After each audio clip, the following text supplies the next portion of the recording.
Well, good morning. Okay, that was really weak. Maybe I caught you off guard. Good morning. Whoa, that sounded really good. Did you guys find this place okay? Did anyone make a wrong turn and end up somewhere else, like Johnstown, or you did? Anyone else? A lot of people have asked us, why in the world did you build a church out here? There you go. Just look out the window. It's just a beautiful spot, and I really liked, our God is a great artist and painter. It's kind of interesting how Sue was that way. And he likes to paint on his canvas. And just for this service, he painted the mountains with snow. And I thought on the way here this morning, all right, God is good. Amen. Well, I'm Bruce Conover. I'm the pastor here at Berthoud Family Church. And we're here to remember and honor the life of Susan Jean Johnson. And look at all of you guys here. It's a tribute, I believe, to your love for her and Peter. And we're just so glad that you're here. So we will have an open mic portion of this service. What is an open mic? You get to come forward and just share your heart. And make sure you use the mic. And I know you're scared to death of that, the mic. But we are doing a live stream, so this is being recorded out there on Facebook and YouTube, and also we're recording it for future watchings. And so they won't be able to hear you unless you got the mic in front of you, okay? And then also directly after the service, we're going to chow down and have a wonderful lunch together. So we're hoping, since you drove all this way, you can stay for lunch.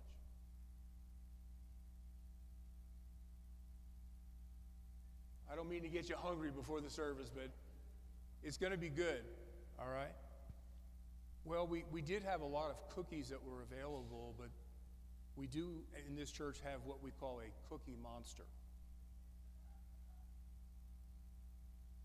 And his name is Peter Johnson. That's all it took, brother, just one. So let's jump in. Let's go ahead and start this. Let's bow our heads and pray. Heavenly Father, we've come here today to honor and to pay tribute to the life of one of your children, Sue Johnson. We have come to celebrate Sue's gain, her abundant entrance into your kingdom, and the joy unspeakable she's now experiencing before your holy throne. Father, we ask that each one of us can draw strength, comfort from your word today and from the fellowship of one another. We ask, Lord, that you touch each one of us by your mercy and by your comforting grace, that each of us would receive strength, encouragement, and understanding from your abundant supply today and the days to come. And everybody said, amen. All right, I get to do the eulogy, and you may have already gotten a copy of that, so let's look over it. Sue has a tremendous resume. Amazing lady. So Susan Jean Johnson was born to Herb, and I'm going to put on my glasses. Let's just go right there. Did you guys ever think it was embarrassing to put on glasses? I said the guys. You gals could care less. Us vain men, we're not. Oh, hello. Yeah, Lieber, Urban Jean Lieber in Boulder, Colorado on that glorious day of July 3rd, 1950. And then she went home to be with the Lord September 17th of this year in Lafayette, Colorado. She grew up attending Casey Junior High and Boulder High School, and then graduated in 1968. She later worked her way through Metro State, majoring in business teacher education. And then during the summer of 1971, can you guys say 1971? What a historic year. Not only did I graduate from Conestoga High School in Berwyn, Pennsylvania, but these two guys met, Sue and Peter. I hope there are videos in heaven that I can see him in his international pickup, 3/4 ton. What color was that? Was it green? Dark green. And she just saw him in that pickup, and that was the end of it. I'm sure her story's a lot different than mine. They were married on April 7th, 1973. She then obtained her degree in 1974, and this is pretty amazing. In the school year of 74 and 75, they went to a Navajo reservation there in Kayenta, Arizona Presbyterian Church. And there, Sue and Peter, they taught release time Christian education classes, both in Kayenta and Donahasol, and don't quote me on that, BIA boarding schools. She was the church secretary, and Peter was the maintenance guy. 1975, they returned to Boulder, and Sue began her career at CDC in Longmont. During that time, she obtained her master's degree at CSU. Meanwhile, Peter graduated from CU. Then they both went to Missouri to work, but quickly returned to Colorado. In returning, she continued her career at CDC teaching accounting. Now, her favorite pastimes were painting classes from friends, and some of her artwork is out there in the foyer, and you should maybe take a second look at it before you leave today. It's pretty amazing. So she took painting classes with friends, and then they visited Denver's Botanic Gardens, gardening at home, and I guess they really like going to Hawaii, and that's why we have this picture here. If you don't know what that is, I don't either. I didn't put it up, but I understand it's one of the islands in Hawaii. And there I lost my place. Oh yeah, she flew airplanes. Wow. She got her private pilot's license in 1987. Now this is something I'm hoping Peter is going to shed some light upon. She's probably the only teacher to be bitten by a tiger at school. Do any of you have that on your resume? I didn't think so. Hopefully we'll get some more light on that. She is survived by her husband, Peter. They were together as man and wife for 52 years. Her sister, Cindy.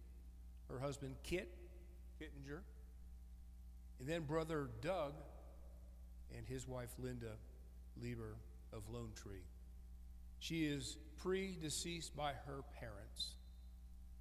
And I'd like to say that, Sue, your love and your legacy will last forever.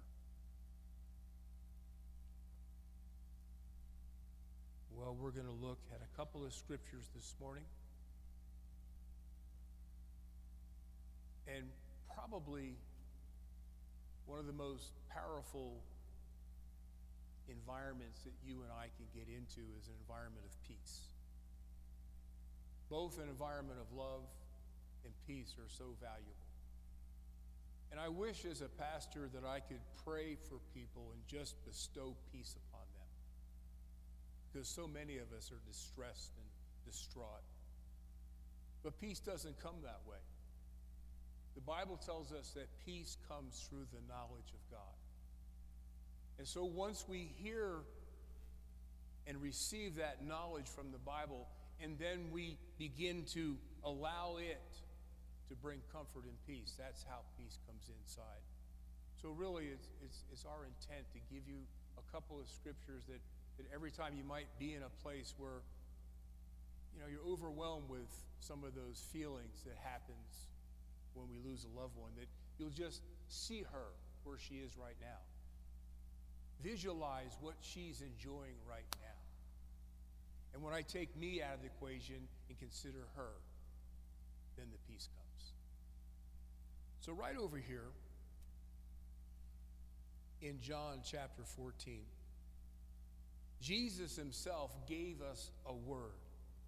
And it's just not a word that brings knowledge, but it's a word that we can believe and that we can walk in the light of. That word will bring peace to our heart, a calming to our mind, and will help us to see Sue as she is and will always be in eternity in the presence of the Lord. Here's what Jesus said. It's in John 14. It says, "Let not your heart be troubled." That tells me that if I have a troubled heart, I'm letting it be troubled. That means we can have a peaceful heart. How do we do it, Jesus? Well, you believe in God, believe also in me. In my Father's house, and we know that that's heaven, there are many mansions. If it were not so, I would have told you. Now, this is so interesting. Jesus said himself, I go to prepare a place for you. And since I'm going to prepare this place for you, I'm going to come again. And I'm going to receive you unto myself. I like the way he said that. He says, I'm going to receive you unto myself. Many times I picture the life of an individual and what it's like for that very first moment that their spirit man comes out of their body. And in a moment, in an instant, they're completely liberated in freedom from all the yokes of this natural physical realm. And picture Sue coming out of that body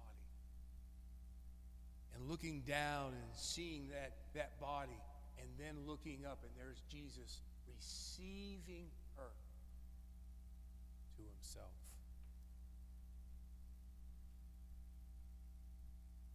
He says, I'm doing this so that where I am, you may be also.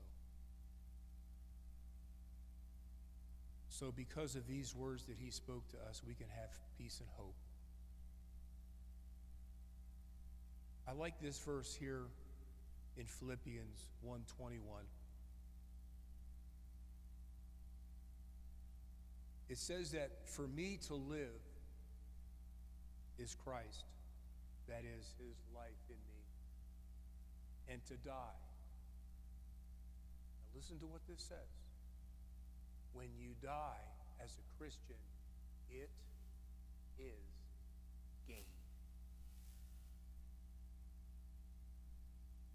For you and I, as believers,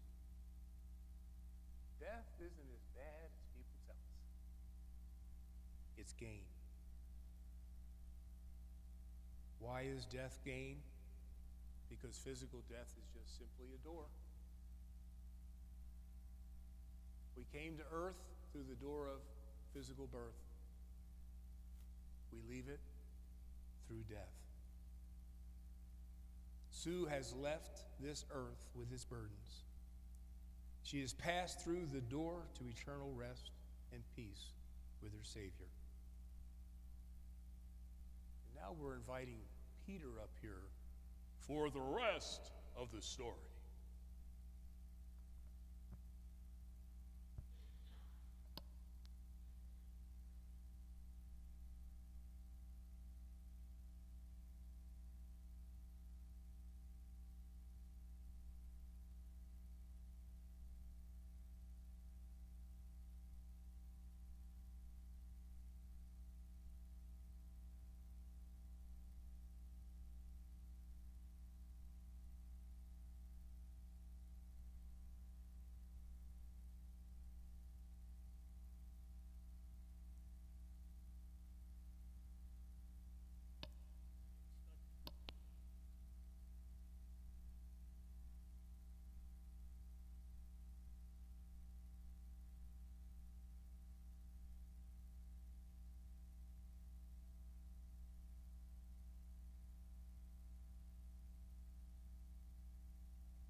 Okay.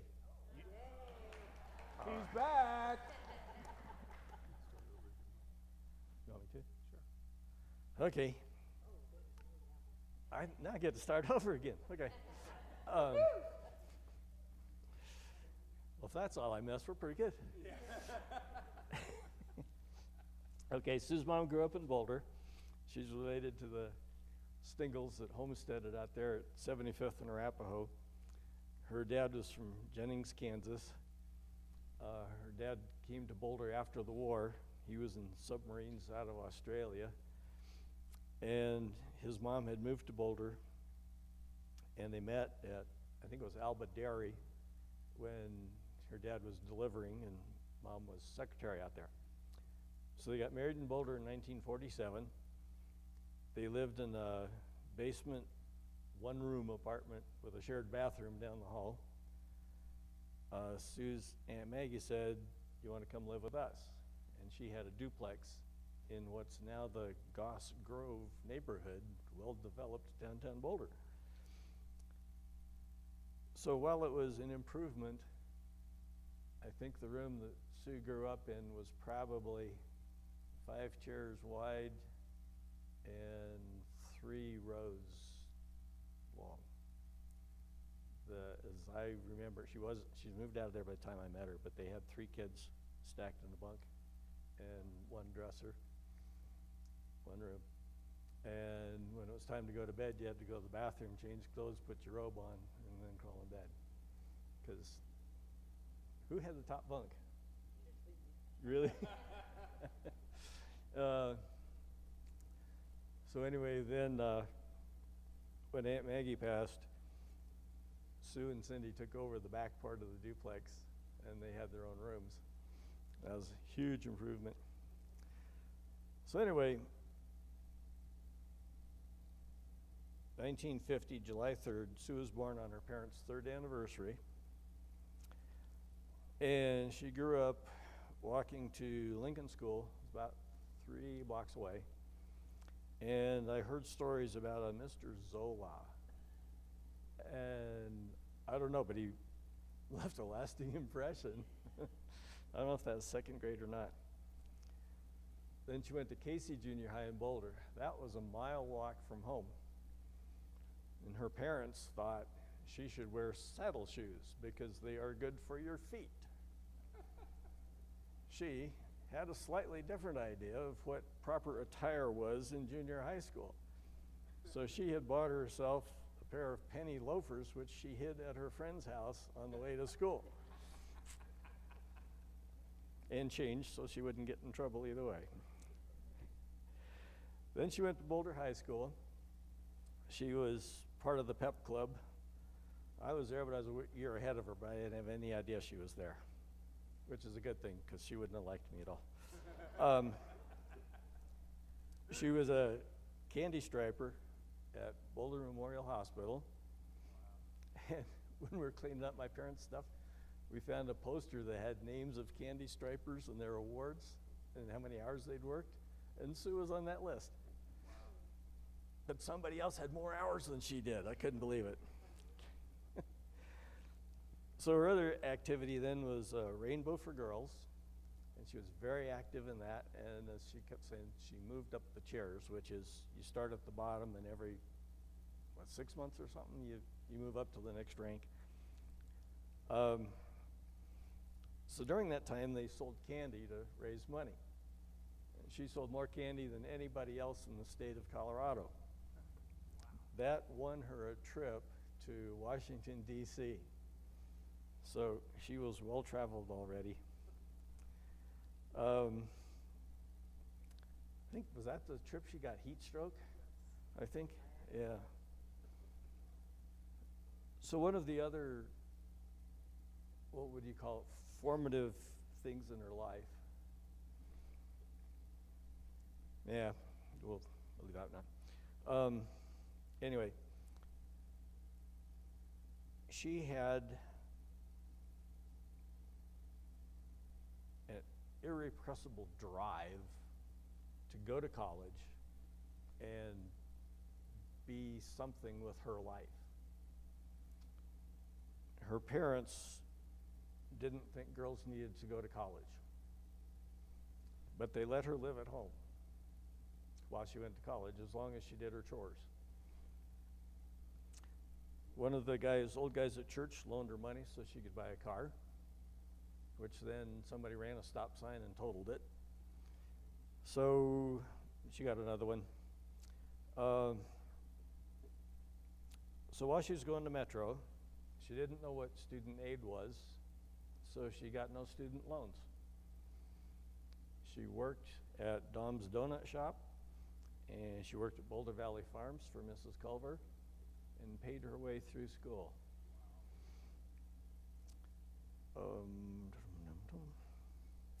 So while she was down there, she got a tax season job with Touche Ross. If you're in accounting, that's a big name, one of the big 8 accounting firms. That's when she figured out maybe accounting wasn't really what she loved, even though she was good at numbers. So she discovered business teacher education and just fell in love with that. So they taught her how to teach typing, how to teach accounting, basically at the high school level. So that became her career. So also during this period of time, there was a boy asked her on a date. Wasn't me. He took her to Denver to a meeting called Evangelism Explosion. I think it was a D. James Kennedy was running those. It's kind of like similar to Billy Graham. And that's the night she got saved. She grew up in the Presbyterian church where they didn't really teach knowing Jesus that way. So that was the turning point for her. But she didn't like the guy. So that came out okay.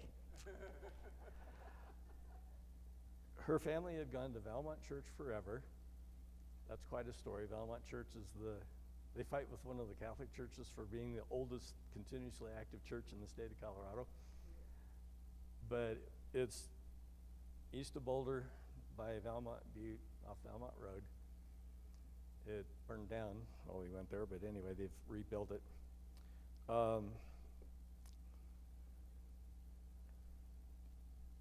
Back up a step here. Her whole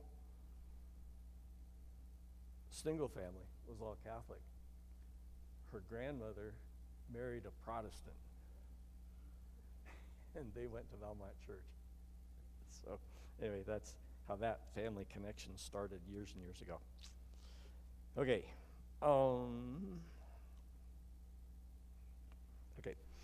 At Valmont Church, she was elected a junior delegate to the General Assembly of the Presbyterian Church that met in New York that year. I think it was in Rochester.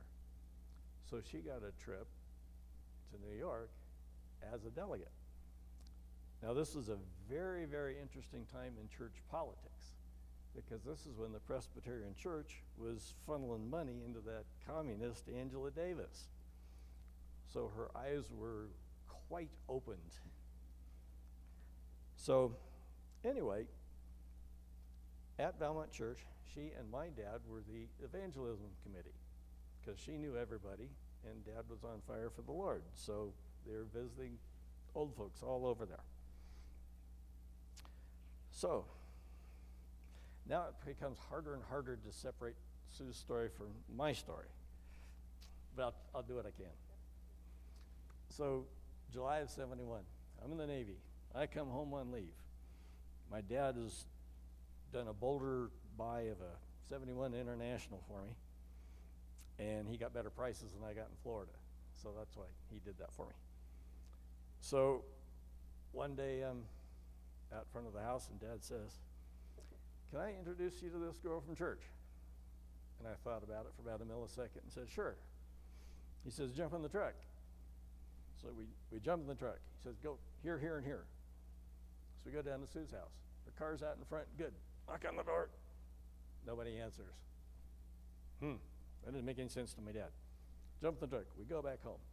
I drive in the driveway. I don't even have the truck shut off before he's out the door, in the front door of the house, calling her up on the phone where are you? She answers the phone. She says, I'm here. Boom, back in the truck. Zoom, zoom, zoom, down to Sue's house. Knock on the door. Peter, Sue, this is Sue. Just a minute. Peter, this is Sue. Sue, this is Peter. Jump in the truck. So he puts her in the middle, and he's on the outside. And he says, go here, here, and here. So I drive here, here, and here. Whoop, stop right here. And he bails.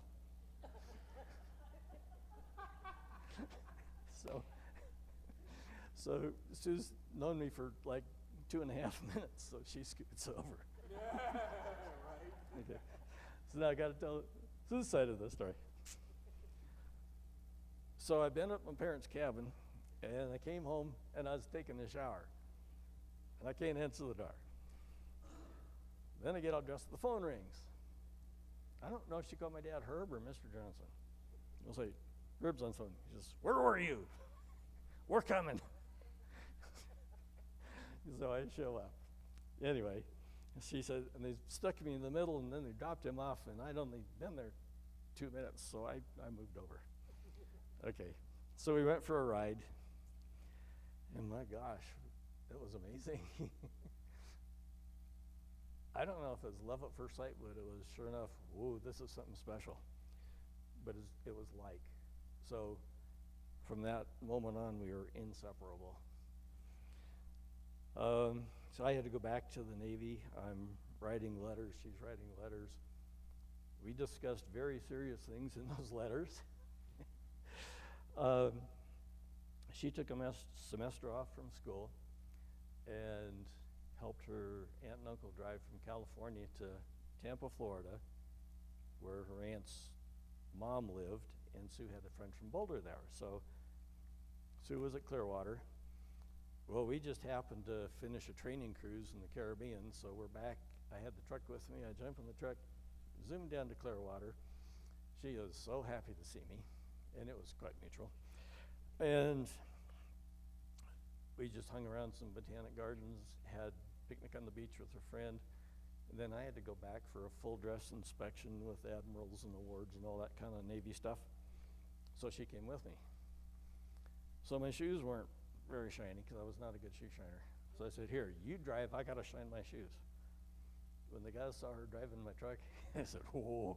Yeah, right. Something's going on here. So anyway, so she got to see a very, very formal inspection, and we took her back, and then I had to finish the Navy. And I didn't know for sure if I was gonna get out or have to go back to the Mediterranean for another 3 months before I got out. So I'd asked for an early out so I could start school in January. Well, they didn't tell me, so I drove the truck home, flew back to Jacksonville. Then I got the orders that said, okay, you're out December 1st. Okay, so somewhere in this time, her mom asked her why she wasn't dating anymore, and she said she didn't have to. So I wasn't there for this story, but supposedly at our Valmont church, they had what they called joys and concerns, and everybody could say, you know, who needs prayer because somebody's sick or something great was happening. And my mom says, Peter's coming home, but we don't know it. And Sue jumps up and says, I do. Oh, man. So she met me at Stapleton, and we talked and talked in the car and ran up the parking bill, something terrible. But then we got home. So anyway, Sue goes back to school at Metro. I start CU. I'm living at home with my parents in Boulder. And she decides that since her boyfriend is interested in climbing and I was active in the Rocky Mountain Rescue Group in those days, she ought to try it too. So she signed up for the Colorado Mountaineering Club, Mountaineering School, which was classes on Wednesday night and then climbs on Sunday. So one Sunday, I'm hauling somebody off the face of the third Flatiron. Her class has already climbed it, and they're rappelling off the backside. So there's a picture of the Flatirons out there, and the third one from the right is the third, and it's a big rock sticking out there, and you can see the free drop. Okay, so I get done with my stuff. I go walking around there, Find Sue. She's sitting on a rock with half her hair cut off. The kid teacher had dropped the belay rope on her, and she was trying to get it off of her neck, and in doing that got her hair caught in the brake system. The kid climbed down the rope and cut her hair off with a pocket knife to get her free. So that's end of climbing as a family activity.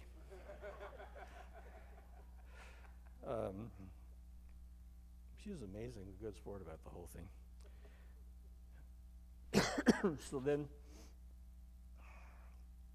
one day I knew, okay, this is the day. And I had this feeling I needed to go run up Flagstaff Mountain. So I left her at her house, jumped in the truck, zoom up top of Flagstaff Mountain. Wow, this is the spot. Zoom back down to town. Okay, come on, let's go. Zoom up the top of Flagstaff Mountain. The moon's coming up. The lights of Boulder are coming on. And I proposed to her up there. And she said, yeah. She said, yes, I will marry you. So,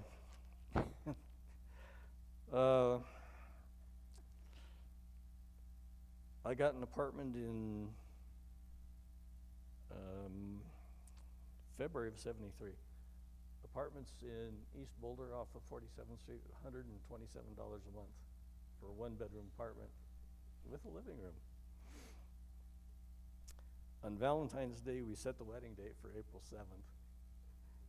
Nowadays, you couldn't do them that fast.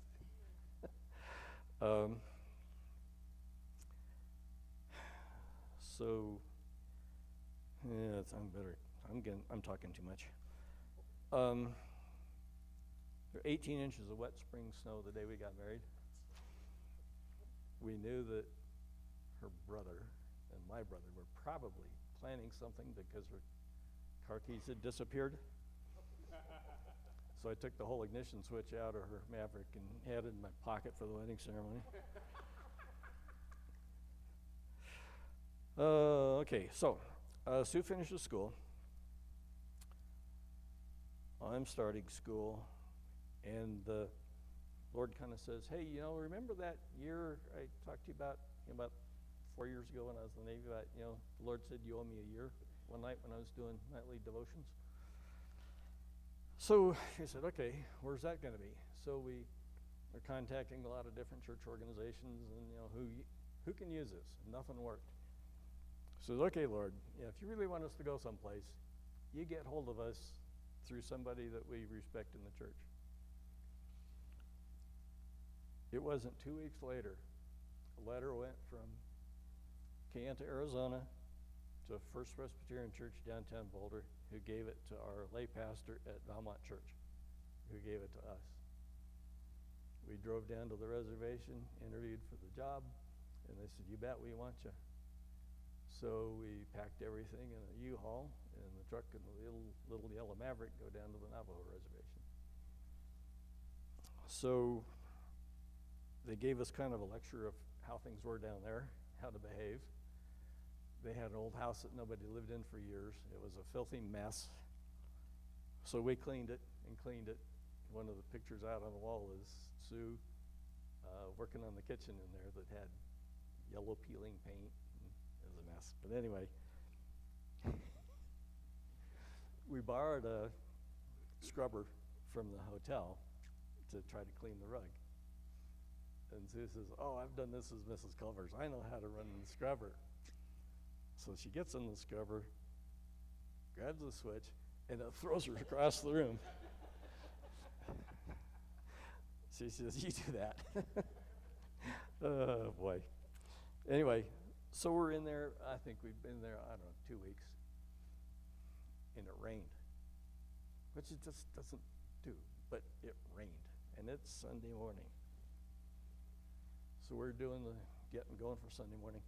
Bang, bang, bang on the door. Help a brother, help a brother. Bang, bang, bang. Help a brother, help a brother.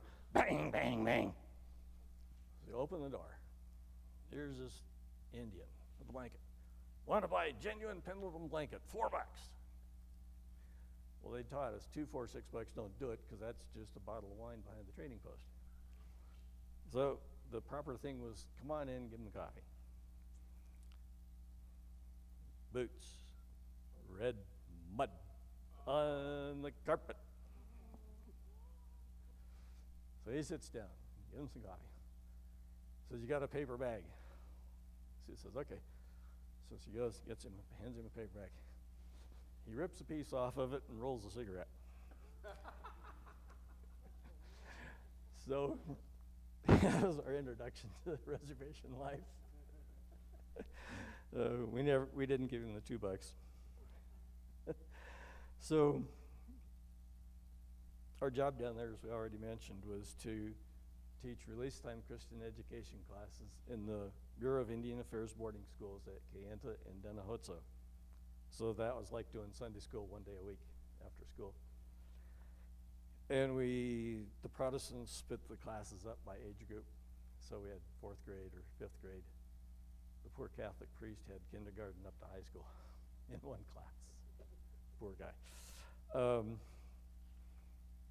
The kids would try to change names on you, and it was a mess. But anyway, we tried. At Christmas time, you had a goodie bag for everybody. That's the only time you knew you had the right kid. So once a month, we'd go to either Farmington or Flagstaff for groceries. And we've been to Flagstaff. I was working on the car. It was acting up. Put a fuel pump in it in the parking lot at the parts store. We're driving home. It conks out at Tuba City. There is nothing between Flagstaff and Kayenta except Tuba City. So I went in the gas station and said, maybe it's the fuel filter. See if he had a hacksaw or something so I could bypass the fuel filter to get us home. Oh, the guy who owns the parts store's right there. He opened it up for me, sold me a fuel filter. Put it together and ran on home. Okay, so some other things you need to know about reservation life. If you have a potluck, only the white folks in the church bring food. If you have a camp meeting with an outside guest speaker, and boy do those guys talk all morning long with no breaks, then the Navajo bring the food. And we went way up Narrow Canyon and brought a family in on the back of the truck with a box of sheep, and it was still warm. So Sue learned how to make fry bread, and you've seen pictures where somebody's flapping the dough from side to side. Well, fry bread, you flap the dough over with your hand closed, and then you stretch your fingers out to stretch it, and flop it to the other side and stretch it, and flop to the other side and stretch it. And then once it's yay big, then you throw it in the skillet full of Crisco and fry it. And then the stew has no seasoning.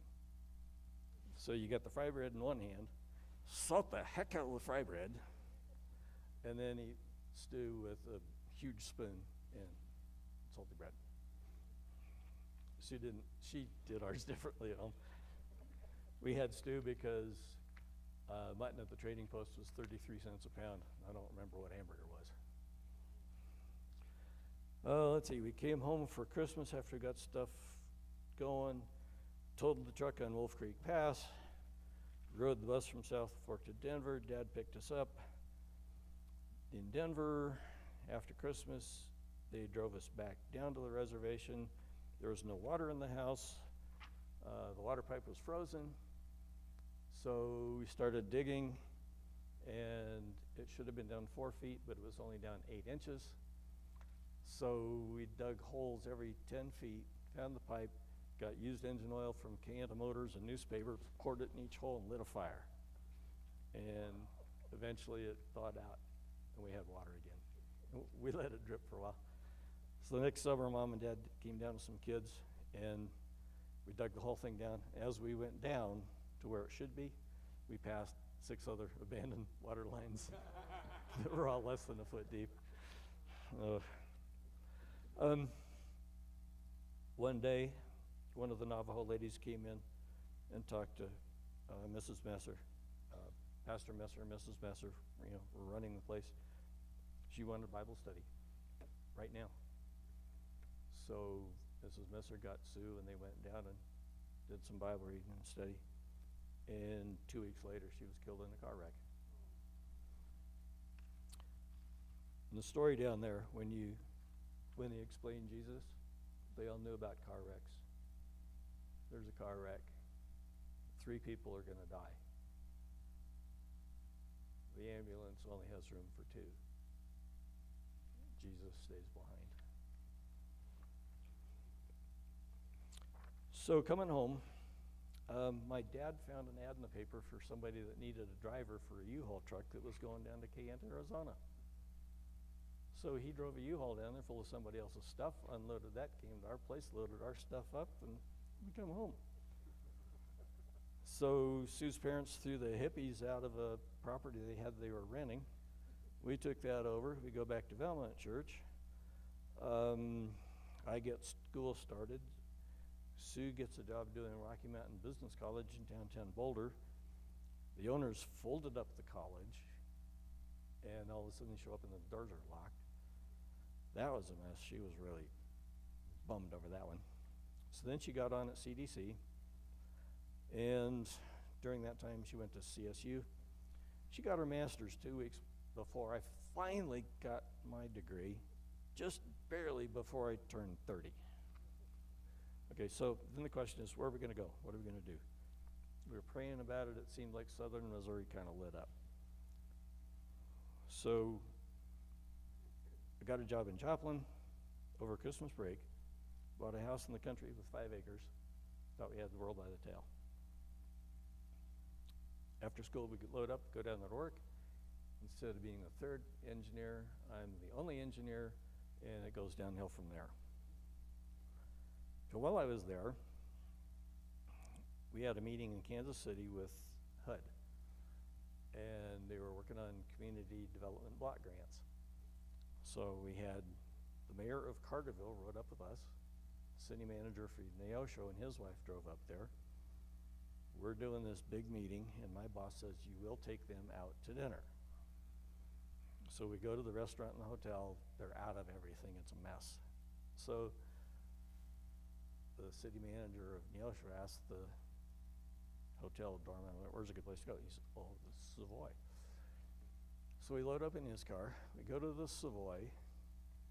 They open the door, and here's the head waiter with a white towel over his arm. And my heart pretty well stops. We go in, we look at the menus. Sue looks at the menu, I look at the menu, and she passes me every dollar of shopping money she's got under the table. Because we didn't have credit cards in those days. So we covered it. We didn't have to wash dishes. But she was really cool about it. Okay, the boss is a fraud. The FBI came in. I walked off that job. We were unemployed for a while. Sue was home helping her folks move, I think. The FBI called me, spent the whole day talking. Well, that's not Sue's story, that's my story. So we got back to Colorado, and I think the dog was even happy coming across the border. So our friend Bill Burke at Valmont Church said, we're going to Iowa, move into our house. The basement's empty, put your stuff in the basement. So we got a place to live for 3 years, which is good because we had $200 left to our name. So I'm at Denver, first day on the job. Sue goes to her mom's house. They're chatting, drinking coffee. The phone rings. Her mom answers the phone, gets a funny look on her face. This is the way Sue tells it. Hands Sue the phone. Boulder Valley School District, looking for her. They need somebody to teach adult education, business classes for like 4 months. They had tracked her down using her student teacher emergency contact card. So anyway, we were looking for houses. We moved in with Sue's parents for a while. That was a lot tougher on her than it was me.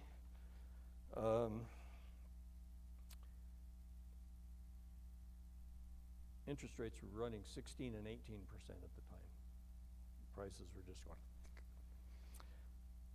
Then Sue found a house in Longmont that had an 8% assumable loan, but that was only good for like the first 40 of the house because it had gone up to $70,000. So we bought it, got a second mortgage for the rest of it. Sue took payments into Longmont. They didn't know what to do about anything that was bigger than the number in the coupon book. So I took him to Denver, across the street from where I worked, got a printed receipt. I brought him home to Sue. So we're getting close to having it paid off. I go to the bank, I need a payoff statement, they print it up for me, I take it home, I hand it to Sue, she looks at it and says, "They're wrong." So I told the bank, "You're wrong. We need to have a meeting." So we had a meeting, and Sue goes down to Denver with me with her paperwork. The guy gets on his computer. When the bank had changed hands, it didn't know how to handle the interest. There were 147 adjusting entries on the loan, and they couldn't get it right. They took Sue's numbers, and we paid it off. Is that a good Sue story or what?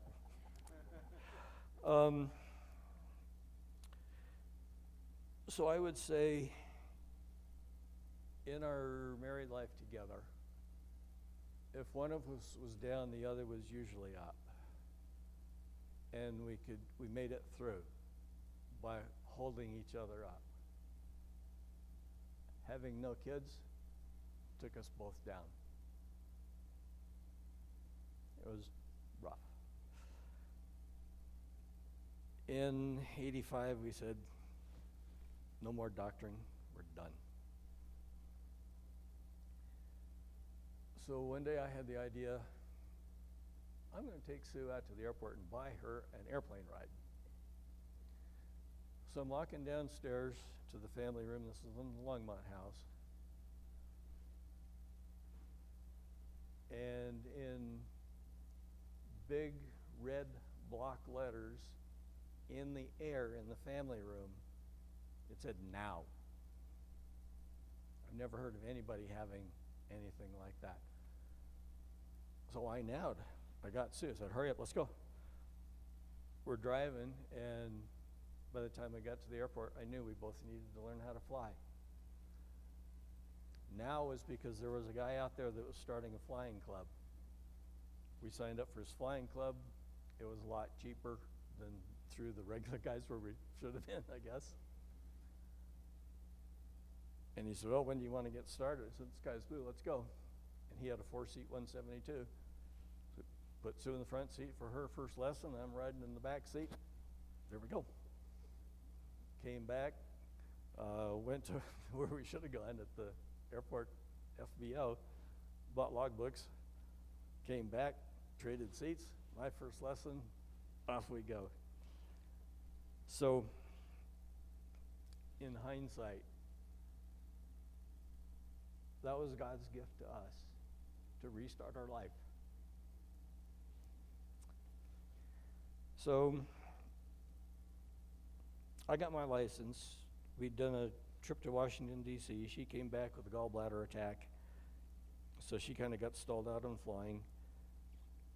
Then I took her out to Erie, because the flying club was gone by then. Signed her up with a new instructor. He's flying with her, flying with her, flying with her, flying with her, flying and flying and flying, dual instruction, flying and flying and flying. And I said, "So we got to do something different. This isn't working." Because I knew that she knew how to fly. So we took her over to Longmont Airport again. New instructor. He looks at Sue. Well, Sue's only like, "Yay, you tall." Says, "No, you're doing this 172. You need a 152. So they get in the 2-seater. Off they go flying around. You got to do 30-degree turns, left, right, stalls, touch, it goes the whole bit. So they're doing this stuff on his first lesson. They land, he jumps out and solos her the first day on a new airplane she'd never flown before. I knew that girl knew how to fly. So then she got her license, and we did a trip to Santa Fe. She didn't want to fly the Denver airspace, so I fly the Denver airspace from Longmont to Trinidad. We gas up, and she does Trinidad to Santa Fe. Then we rented a car to go to the Albuquerque Balloon Festival. Then flying home, she did Santa Fe, Trinidad, and I did Trinidad to Longmont. Anyway, let's see. We'll bail on that one. Oh, I got to tell you a teaching story, just one of them. Maybe 2. I hope are you timing me? I hope not. Her principal, and some of you may remember this, was a real tight one. And accountants run a 10 key, and it runs a tape. And he bought them on sale, stuck them in the closet. And she'd have one that would go bad. He wouldn't give her a new one if it half worked. So I told her, bring it home. So she'd bring the half dead one home.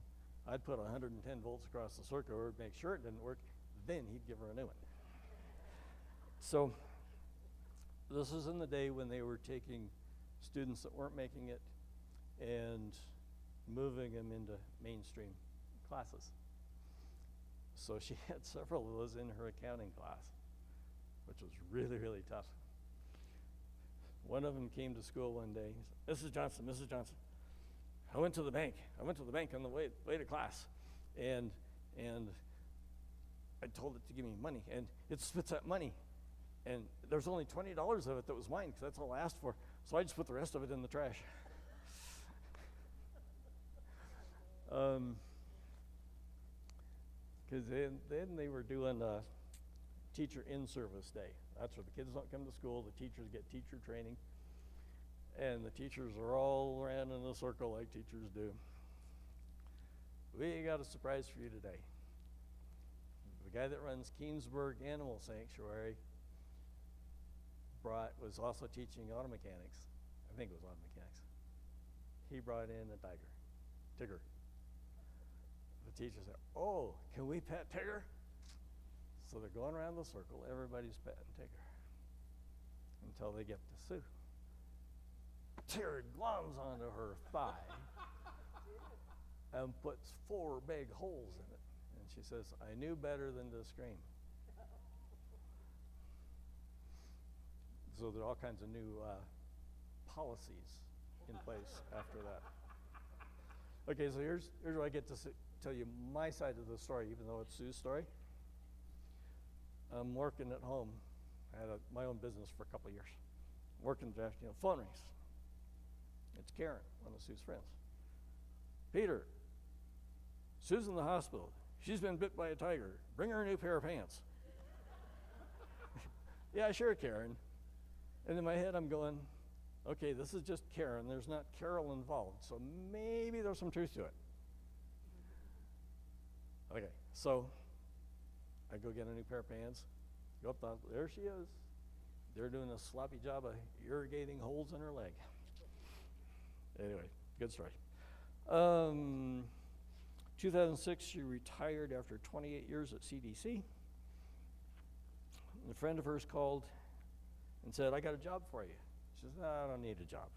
Oh yeah, this is a perfect job for you. Front Range needed somebody to do GED testing.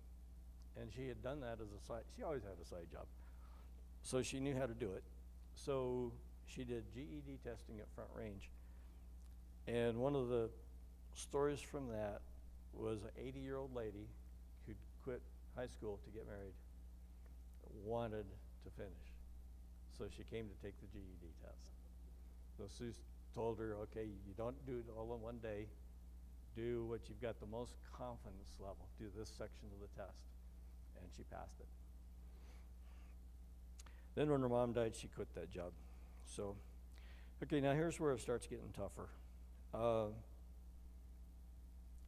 In 2010, it was my first sign that something was wrong when she was talking to her mom after her dad died, and what she was saying didn't make any sense.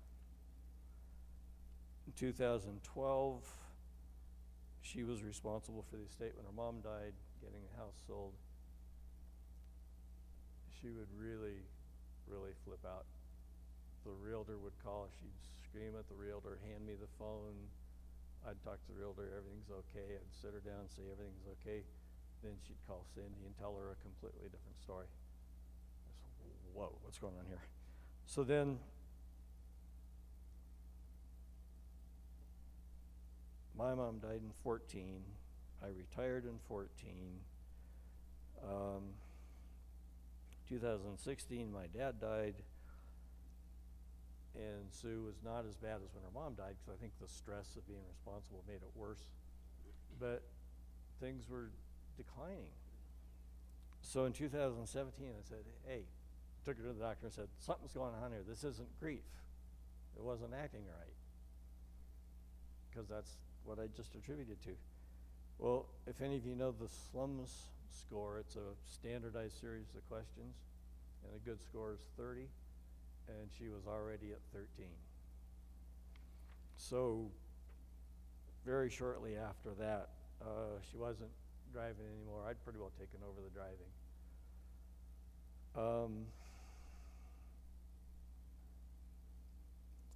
In October of 19, she really crashed.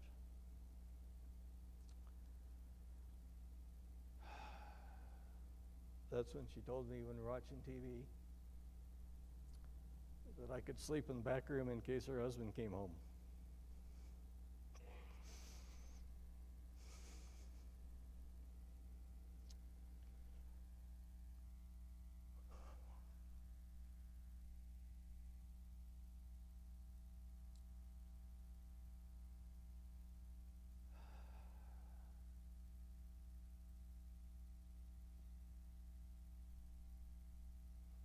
I'll get the circuit breaker reset here pretty soon.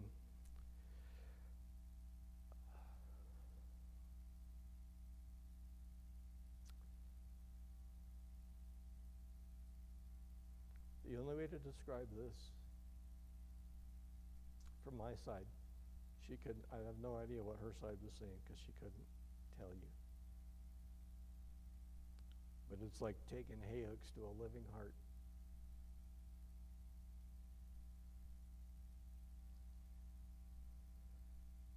I tried to get some help. Nothing really worked.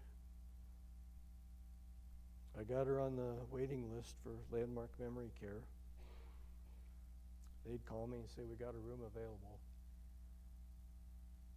And I said, no, not yet. I'm still going to make it.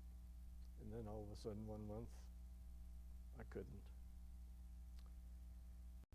So they came to the house and interviewed Sue. She was pretty talkative, telling stories. None of them were right, except the tiger story.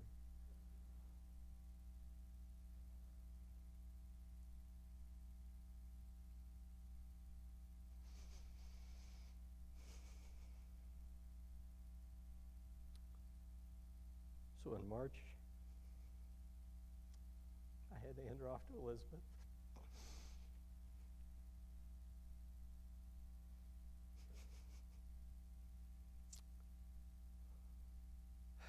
This is when COVID was going on. The only way I could see her was going in on the weekends and getting gowned up and doing her insulin shot, because they didn't have a nurse on weekend staff, just during the week. Eventually COVID was over. I went down and, well, early on I'd walk in our house and I could not stay in that house without her. I just couldn't. So that's when I moved up here to Loveland. Anyway, so after COVID, I'd go down there and visit her. You'd hold it together while you're there. And before you got to the gate, you're falling apart.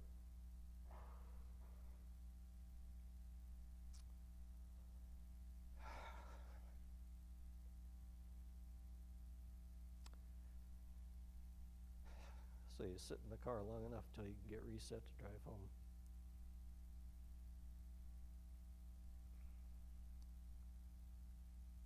Then a couple things happened. We had a lady come here at church.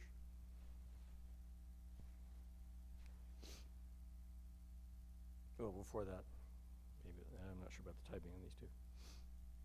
They did a 50th anniversary party for us down there. It's the only party I ever wanted in my life. And she was there, but she wasn't. There's one picture out there of her that day. Anyway, we had a lady come here to church from California, talked about Alzheimer's, just another God-healable disease. So I quickly changed my approach.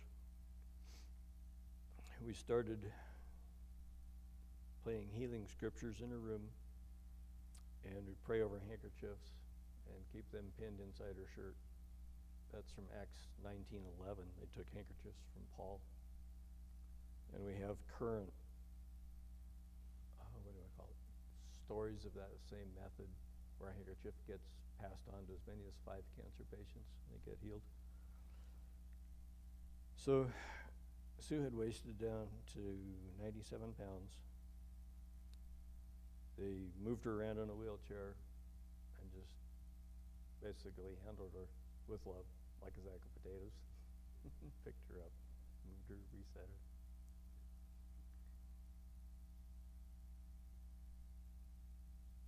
At that point,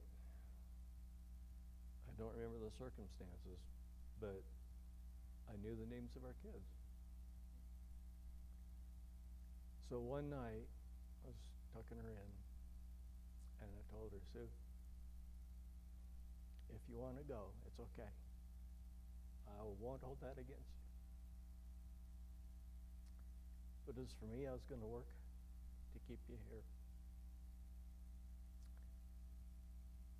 But if you go, here's the names of our kids. And I told her. Miraculously, she rallied. She ate again. They took her off hospice. We had her up walking. We did a couple of laps with her eyes closed most of the time. And I wonder, when her eyes were closed and she was smiling,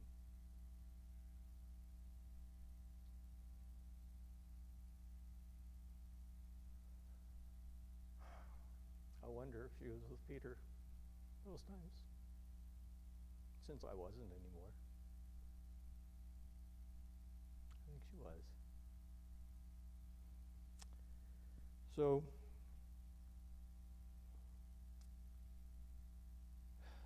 one night, I was putting her to bed, and in a rare, intelligible word, she said, "Help me."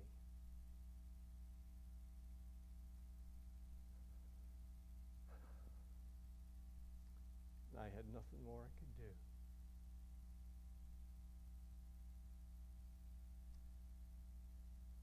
And shortly after that, I think she decided she was going to quit. She quit eating. She quit walking. A couple of weeks ago, the doctor said it's time to go back on hospice. So that was a Thursday morning. Thursday afternoon, hospice was there.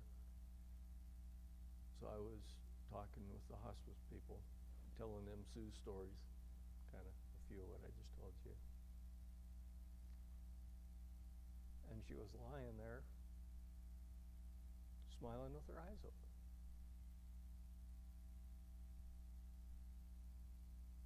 Then she went to sleep that night.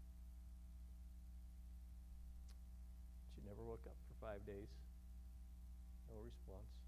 Didn't even hold my hand anymore. Then on the 17th in the morning, when I went down there, she was gone.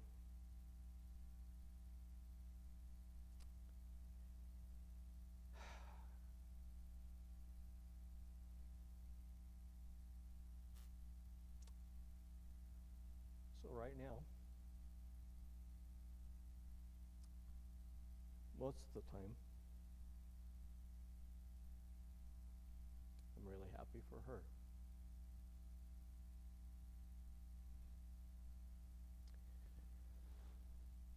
She's enjoying the best garden out of this world, what she really loved. she's hanging out with the kids.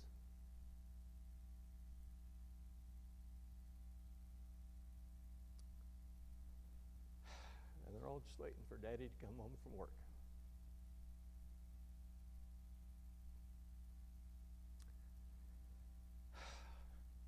So remember that.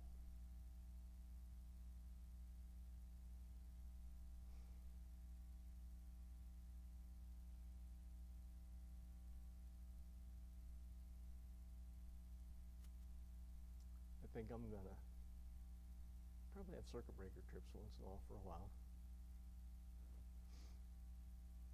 But remember where she's at and why.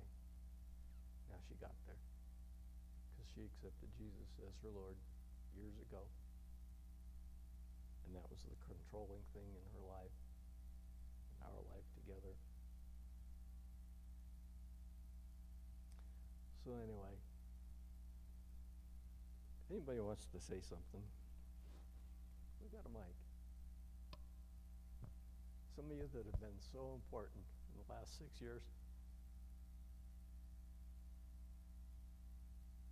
come on up and get a hug.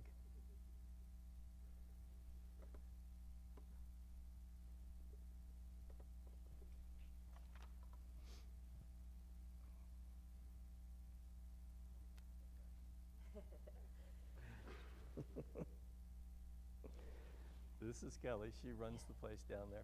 This is Elizabeth. She's been there all the time. Sue's been there. I'm usually a loud person, so having a mic is a little crazy for me, but and I'm also an emotional person, so. But I just want to thank you for entrusting Sue's care with us for the last 5 years. She made a huge impact on everybody, and as did you. Became part of our family, and will always be a part of our family. So thank you.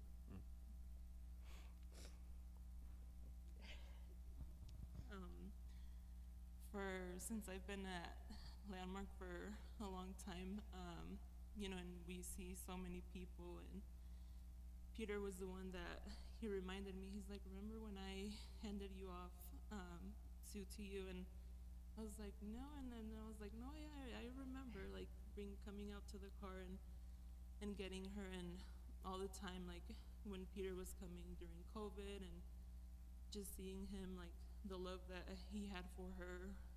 When she wasn't able to feed herself anymore, Peter would come and help her eat. Just seeing the love that he had for her was amazing, and it was a pleasure taking care of Sue. And I have a lot of funny stories with Sue. One time she wandered off in the building. They couldn't find her. She was in the staff closet, just hiding in there, standing. She had closed the door, and there was so many times that I would tell her, like, Sue, where's Peter? Where's Peter? And one time she said, oh, he's working. And Peter called that morning, and I said, Peter, are you working? And he's like, yeah, well, Sue said you were. So it was a pleasure taking care of her, and I admire you. We'll miss you. Don't forget about us. No, never.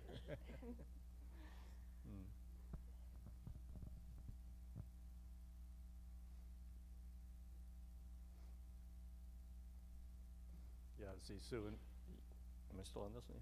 You ought to see Sue and Elizabeth together. Elizabeth, there's Sue. Doug.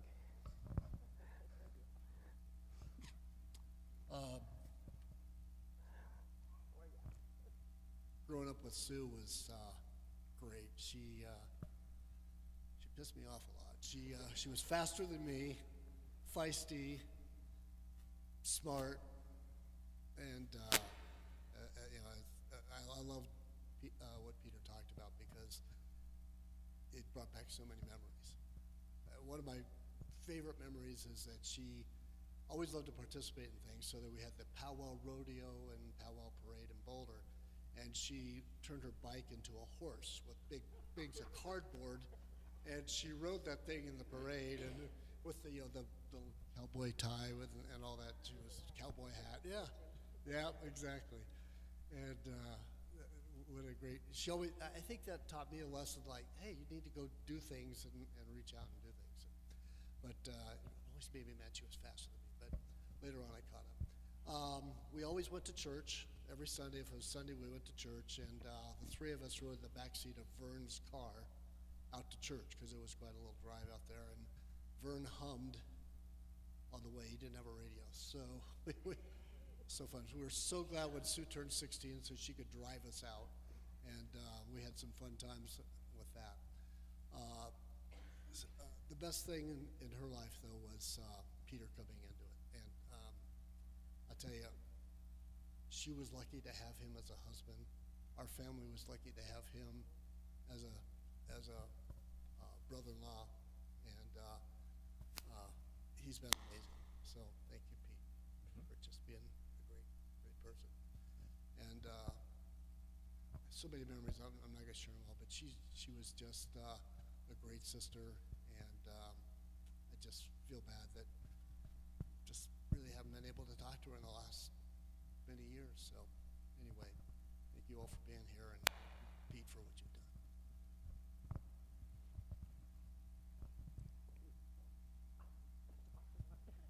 Come on, you can do it. know if I can talk. I can, you can do it. Come on. Oh, you know I can talk. You can say who you are, because these folks don't know who you are. Oh, I'm Cindy. I'm the younger sibling of the family. I was a wild child, and she was my structure. I met my mom one night, had to tell her all about these Jehovah Witness people that came to my house. And my mom called Sue, says, you gotta go down there and talk to your sister. She came one day when the Jehovah's Witnesses were there, and she started a rapid fire, asking questions, and flipping that Bible just back and forth and back and forth. And I knew I was wrong and she was right, and she's just the one that kept me on a steady stream, even though I was everywhere. She always did. So anyway, I could tell you story after story, but I won't. Go to the zoo with my two children. We go to the bear exhibit, and her and I are talking. One of my daughters goes, Mommy, what are the bears doing? Sue and I look up and we're like, it's time to go to the other exhibit. Anyway, I'll let you have it back before I leave. Saturday Night Live.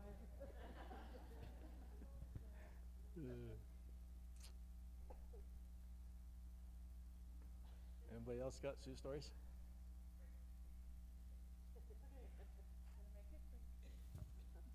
Okay, you can say who you are. All right, I'm Janet, Cindy's daughter. Aunt Sue was my aunt. Uncle Peter, who was always Aunt Sue and Uncle Peter. Just three short things. Like, we spent some time with them at holidays, and they came to all of our families, kids, everything. But the best cranberry salad, Uncle Peter, you make a killer one, but she had it down. And little gingerbread cookies. I don't know, we'd go at Christmas, and I always remember her gingerbread cookies with the little silver beads you could eat. And the last thing, Aunt Sue and Uncle Peter made amazing gift boxes for us at Christmas. Like, you just saw them walk in, and they always had two in their hand, one for my sister, one for me, and you just knew you were getting a piece of clothing, something fun, and something needed. Like, so it was the best. So I miss her. I have lots of good memories in my mind, and so yeah. Thanks.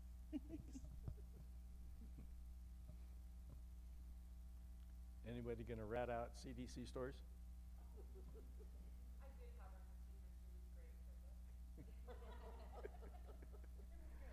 When she was at CDC, let's see, maybe I shouldn't talk twice. Here, I can give you this one. Every fall, when she was in the portable classroom out in back, they'd turn the furnace on, she'd smell gas.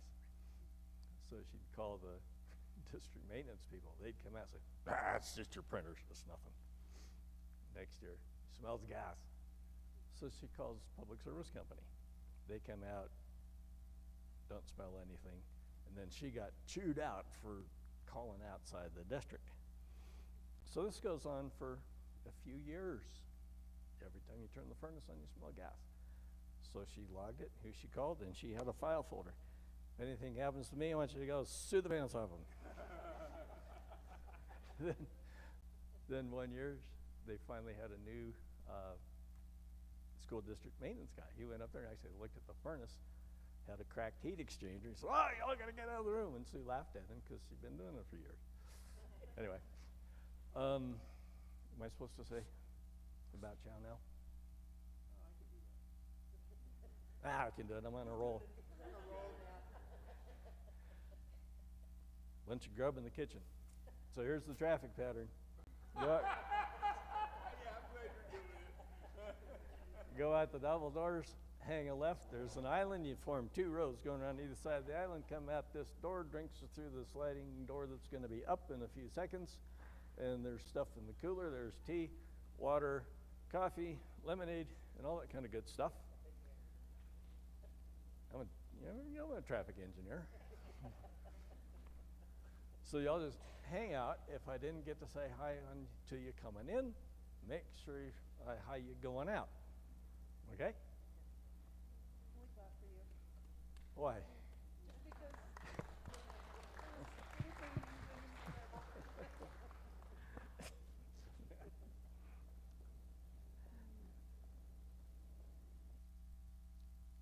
That was more than the rest of the story, but it was good. Amen. Hey, before we run, let me just say one thing now that I have the mic back. And if I get this, if this is not appropriate, then I'm sorry. But 48 years ago, when I was standing next to my wife, I was asked if I was going to be with her until death do we part.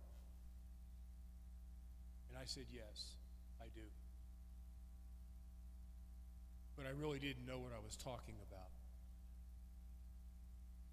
This man showed me what it means to make a commitment to our wife. And he has provoked me to be a better husband. He has provoked me to honor the commitment that I made to this beautiful woman back here.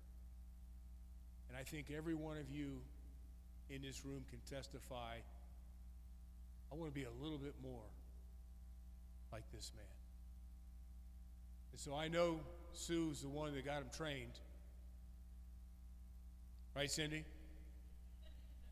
She tried to work it out with you, but she got it done with him.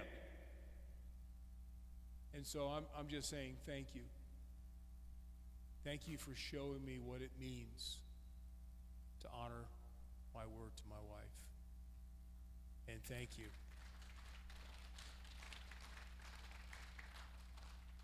Well, we've been here long enough. I had a long prayer we're going to pray. We're going to forego that. You sure you weren't a Marine? The way you were talking about this order of how to get to the food. I'm just going to pray over the food and we're out of here.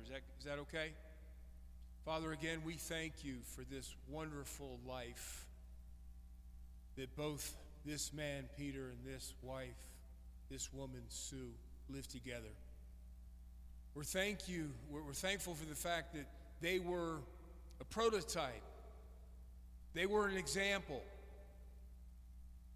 They were showing us what it means to be one flesh. Help each one of us to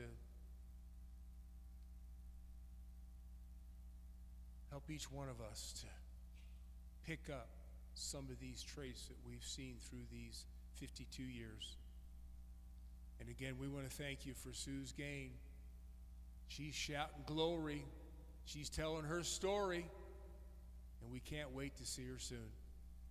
And Lord, thank you for this good food we're going to eat. I say it's good to our body. It is blessed. And we say that you've taken sickness out of our midst. In Jesus' name, amen. Thank you so much for coming.